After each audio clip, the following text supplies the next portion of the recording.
Ini gue lagi baca postingan di WA Group.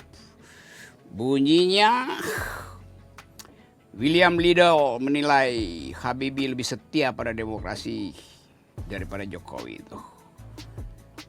Dan kita memang diingatkan oleh para pengamat asing bahwa Indonesia ada di dalam ujung awal dari kediktatoran itu.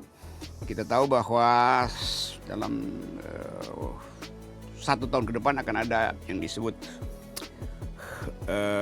parade musyawarah rakyat, yaitu kumpulan sebut aja kumpulan pendukung Jokowi yang biasa disebut sebagai buzzer, atau kita sebut kumpulan lebih aman sebetulnya, atau lebih betul relawan Jokowi yang berupaya untuk membius Indonesia dengan ide bahwa 3 periode itu masih dimungkinkan, sehingga Presiden Jokowi masih bisa dipilih kembali, tentu dengan bermacam teknik dan peralatan politik yang mereka punya, supaya Indonesia bisa melanjutkan proyek Jokowi itu.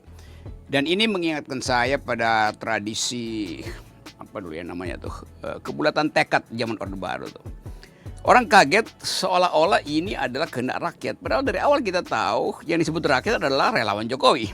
Jadi Jokowi mengorganisir relawannya untuk memuja dia tuh. Nah di situ narsisnya tuh. Dan kalau Pak Liddell bilang bahwa Habibie lebih setia pada demokrasi, memang karena Habibie mengambil risiko bahkan untuk bikin referendum di Timor Leste waktu itu. Walaupun dia dicaci, tapi itulah konsekuensi dari keterbukaan politik. Juga membuat partai-partai politik menjadi lega di awal reformasi. Jadi Habibie dibandingkan dengan Jokowi, memang betul Billy Liddell, Jokowi tidak setia pada demokrasi itu. Tapi yang unik, ada teman saya bilang bagaimana dia bisa setia pada sesuatu yang dia nggak paham gitu, dia nggak pahami.